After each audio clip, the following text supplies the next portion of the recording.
Ever feel like art's just out of reach?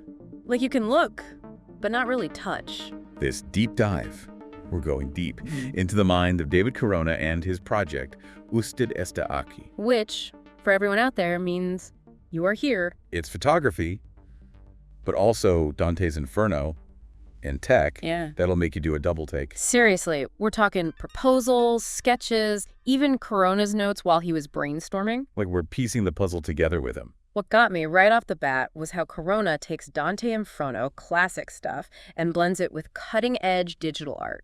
He's not just like illustrating the poem, right? Yeah, not even close. He's using it, building on those big questions the poem asks.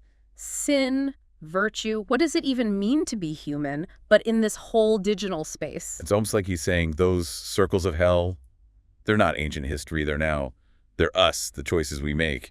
Exactly. He calls it moral topography. Dante used actual landscapes, mountains and valleys, to show good and bad. Right, like the higher up you go, the more virtuous. Yeah.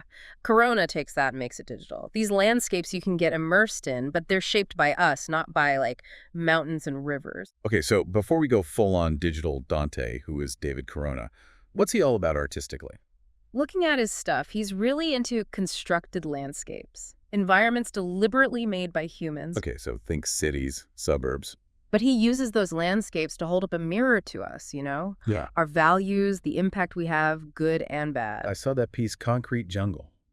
Kind of bleak, but powerful. Totally. Uses those disported buildings, all gray and overwhelming, to make you feel how isolating cities can be. Critique on how we design them. So not just a pretty picture, more like a picture meant to start a conversation. 100%. And he's into don't worry, we'll dig into that, but the message is key. Tech is a tool for him. The paintbrush, not the painting. Exactly. And he's not afraid to experiment with different kinds. Oh, not at all. But this moral topography, we got to unpack that more. Oh, yeah. It's where things get really good. Oh, it's good. This moral topography thing, it's where Corona's vision goes from interesting to whoa. Like he built a world where our choices are the mountains and valleys. But digital, yeah.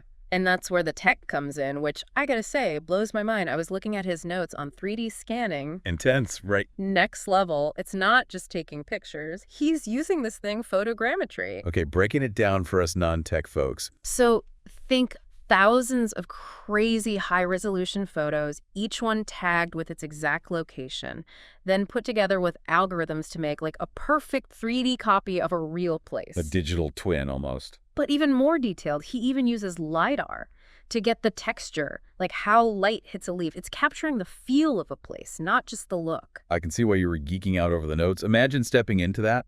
Exactly. That's Corona's goal.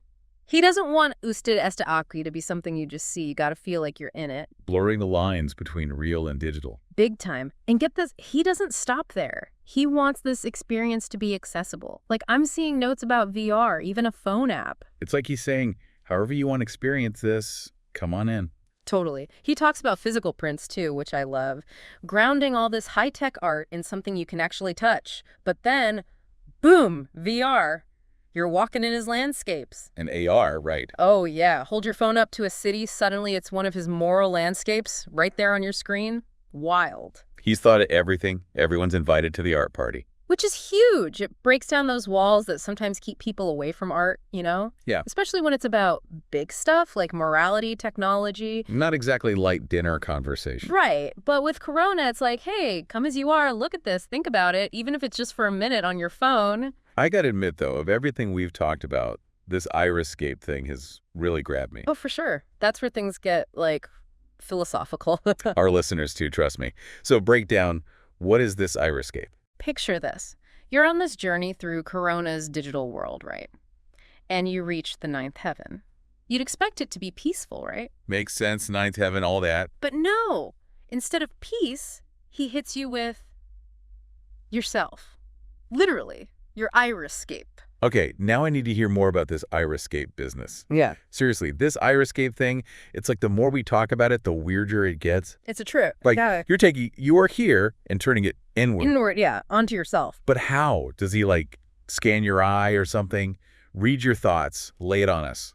That's the million-dollar question. Corona, he's kind of secretive about that part. Playing his cards close to the chest. Totally. But what he does explain is how he takes these big, messy parts of us, who we are inside, and makes them visual. Yeah, the binary code stuff, ones and zeros. But come on, how do you go from that to here's your soul on a canvas? Think of it like this. Corona, he sees these opposite forces in all of us, right? Knowledge, ignorance, order, chaos, good, bad. The classic battles. Exactly. And he uses that binary, the ones and zeros, as the language for it. So even our deepest selves can be broken down into digital code. Kind of, yeah.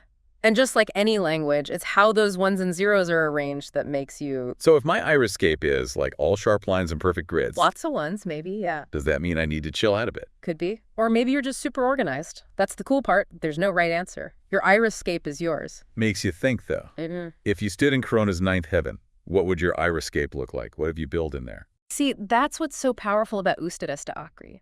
It's not just you looking at the art's looking back. Art that judges you. Well, maybe. But it makes you think. Yeah. And that's what Corona wants. He's not messing around. It's exciting, but also kind of creepy. For sure. And in his notes, he's talking about even wilder stuff, like different coding systems, biofeedback, where the iriscape changes with your mood. Whoa. So it reacts to you in real time. That's the idea. We're barely scratching the surface here of what Corona's doing, but also of how we even understand ourselves these days, with all this tech. It's a whole new world of art and a whole new world inside us. In Corona, he even asks this question in his notes. Is the iriscape the end or just a stop on the road? Deep stuff. Right. Like maybe this project, maybe life. It's all about keeping on, changing, figuring it out as you go. After this deep dive, I'm kind of tempted to strap on a VR headset, see what Corona's cooked up. Right. Imagine wandering through those landscapes. And who knows, maybe we'd even see our own iriscapes along the way. That'll keep us up at night. This has been Wild, David Corona. Usted, esta, Aquí, a project that really makes you question what art can be, what tech can do, and who we are in the middle of it all. Thanks for geeking out with us on this one.